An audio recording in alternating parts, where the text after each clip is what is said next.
So a win is a win, especially here in front of the home crowd. You know, no one wants to see a loss. I actually thought student section came out. There's plenty of season ticket holders here as well. So, you know, Mason Nation, you did your job. People were lit.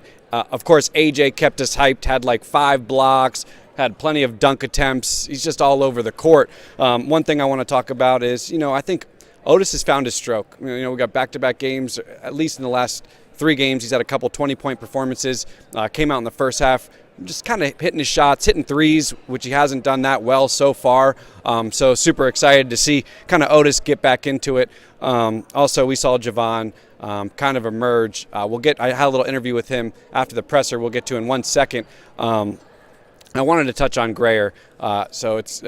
I think we all expected it's the same foot injury. Coach said that he wasn't moving laterally too well, so he's going to get it checked out, see the doctors, and I think we're just kind of in limbo waiting for him. But caught up with Javon, had 17 points. I think led the team in rebounds with 8.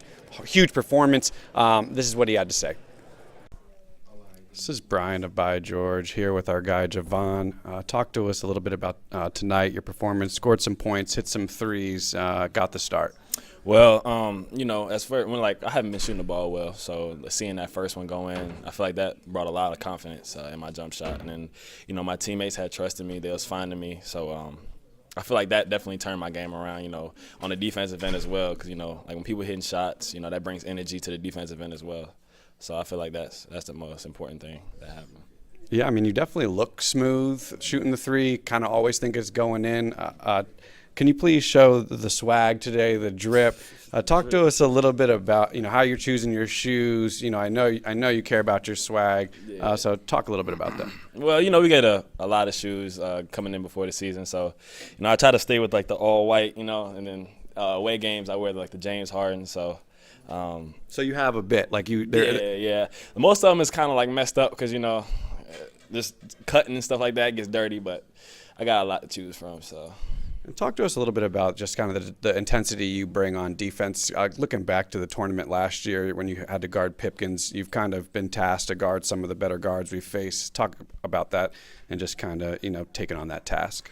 Well, that's my role on the team, play defense. I mean, of course, offense is going to come, but Coach was just stressing to me, defense. And I used to talk to Coach Kelly, and he was just saying, defense is going to get you on that floor. So I took pride in defense every day in practice. I was guarding Otis, Justin, the better players in practice, and just competing. And I feel like that helped translate in the game as well. Hey, thanks so much for hopping on our show. Thank you. For us, it'll be definitely. Javon's got so much swag. I feel like swag is overused at this point. I should stop saying it, but the guy drips. So, that was a fun interview. We always like to catch up with him.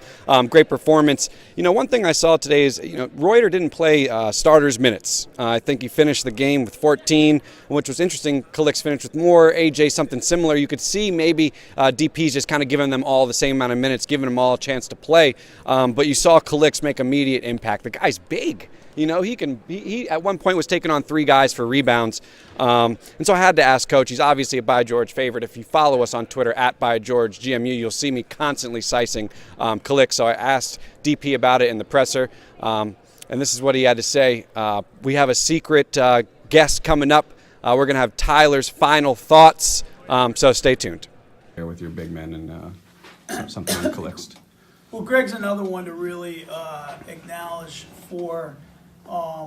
Jared came in and kind of started when Greg had been playing so much, and there was a little lull there where, maybe he was feeling a little down, and he handled it the best way to handle it, by working his rear end off, having a great attitude, and that thing is contagious, and our guys feed off his energy. He's as good a teammate as we have. He gave us a really, valuable presence around the basket. Otis and I'm not sure who else found him, for some moves. He got the rebounds. At the end of the game it was hard because he was having to guard a guard. But really, really big for us, and I think that's what we have some versatility, up front, would like to play 2 bigs together a little bit more. This game probably not the great recipe for it, the way they spaced you out. We tried to go zone a couple possessions. They found the guy in the corner, It's not something that we're as good at right now as we'd like to be. So, I think our team continues to be a work in progress in terms of rotations and things like that. But, certainly AJ with 5 blocks, and 5 rebounds, and Greg with 5 rebounds, and really good. 15 points between the two of those guys. That's real good productivity. Hey guys, final thoughts from this win from Morgan State.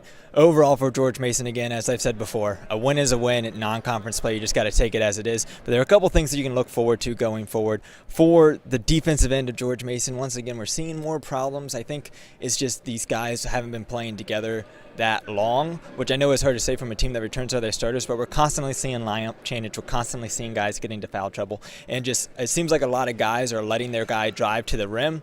And we've seen Jared Reuter and A.J. Wilson's even backed off on some of his block attempts as we saw from last year. They just aren't as comfortable jumping into the lane and going up and blocking those shots from the guards.